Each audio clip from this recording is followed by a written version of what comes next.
Hello नमस्कार दोस्तों। तो 23 अप्रैल को एक और धमाकेदार एसएमई आईपीओ ओपन होने जा रहा है एम फोर्स ऑटोटेक लिमिटेड का। तो देखेंगे हम कंपनी के काम के बारे में, उसके बाद देखेंगे आईपीओ डिटेल, कंपनी के फाइनेंशियल कैसे हैं, ग्रे मार्केट डिमांड कैसी चल रही है, और अंत में बताएंगे अपना व्यू कि इस एसएमई आईपीओ में अप्लाई करना जिसको अवॉइड करना। तो सबसे पहले देख ले रहे हम कंपनी के काम के बारे में। कंपनी की स्थापना 2012 में हुई थी और कंपनी ऑटोमोबाइल के पार्ट्स कंपनी मैन्युफैक्चर करती है। इनके पोर्टफोलियो में देख लिया जाए तो यह है differential cover, differential lock, 4WD locking hub, Splendor, axle end soft gear, shifters, yoke, differential spool, differential tools और भी देख लिया जाए तो डिफरेंशियल पार्ट्स बनाती है।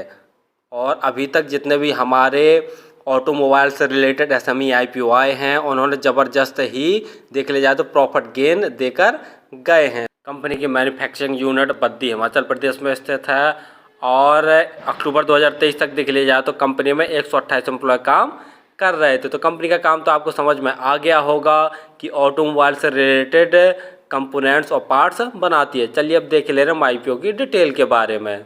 आईपीओ 23 अप्रैल को ओपन होने जा रहा है, 25 अप्रैल तक ये ओपन रहेगा। प्राइस बैंड देख ले रहे हैं तो 93 रुपये से 98 रुपये पर शेयर का प्राइस बैंड रखा गया है। और लॉट साइज देखते हैं तो 1200 शेयरों का एक लॉट, टोटल साइज 53.9 करोड़ का रखा गया, जिसके तहत पूरी की पूरी फ्रेश इशू अर्थात शेयर जारी कर रही है। अलॉटमेंट 26 अप्रैल को आपको पता चल जाएगा और यदि आपका आई प्लॉट नहीं होता तो 29 अप्रैल तक आपके पैसे रिफंड वापस आपके अकाउंट में आ जाएंगे। लिस्टिंग डेट 30 अप्रैल रखी गई है। रिजर्वेशन में देख लें तो QIB के लिए 50% का रिजर्वेशन रखा गया, रिटेल भाइयों के लिए 35% का, और जो HNI कैटेगरी में अप्लाई करना चाहते हैं उनके लिए 15% का रिजर्वेशन रखा गया है। रिटेल कैटेगरी में यदि आप एक लॉट अप्लाई करते हैं तो आपको 1,17,600 रुपये खर्च करने पड़ेंगे। और रिटेल कैटेगरी में मैक्सिमम आप एक ही लॉट अप्लाई कर सकते हैं। यदि HNI कैटेगरी में अप्लाई करना चाहते हैं तो कम से कम 2 लॉट अप्लाई करने पड़ेंगे, जिसके लिए आपको 2,35,200 रुपये खर्च करने पड़ेंगे। आईपीओ आने के पहले जिनकी प्रोमोटर होल्डिंग थी वो 100% थी। आईपीओ आने के बाद इनकी प्रोमोटर होल्डिंग 73.17% जैसी बचेगी। फाइनेंशियल देखे लेकिन फाइनेंशियल देखने से पहले आप हमारे चैनल को सब्सक्राइब कर लें ताकि आपको समय समय पर शेयर मार्केट संबंधी जानकारी, आईपीओ संबंधी जानकारी और एसएमई आईपीओ संबंधी जानकारी मिलती रहे। तो जैसा देख रहे हैं जो कंपनी के एसेट्स हैं साल से साल लगातार बढ़ रहे हैं। रेवेन्यू देखते हैं तो मार्च 2021 में कंपनी का रेवेन्यू 5,185 लाख का था, जो कि बढ़कर मार्च 2022 में 7,138 लाख का हो गया है।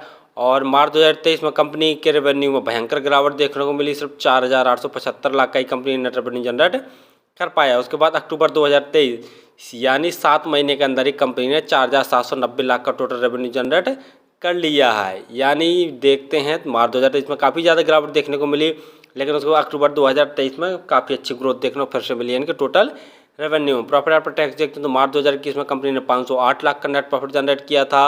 मार्च 2022 में बढ़कर इनका जो प्रॉफिट 732 लाख का हो गया है।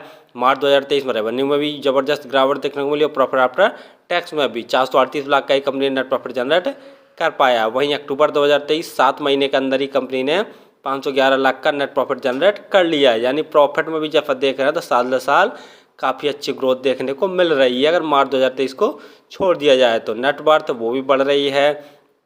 और रिजर्व देख ले तो अक्टूबर 2023 में कंपनी के पास सिर्फ 43 लाख का ही रिजर्व है। टोटल बोरिंग मार्च 2021 में कंपनी के ऊपर 501 लाख की थी, जो कि बढ़कर अक्टूबर 2023 में 2,404 लाख की टोटल बोरिंग हो गई है। जो सबसे नेगेटिव पॉइंट वाली बात है कंपनी के ऊपर टोटल बोरिंग बहुत ज़्यादा और रिजर्व बहुत कम।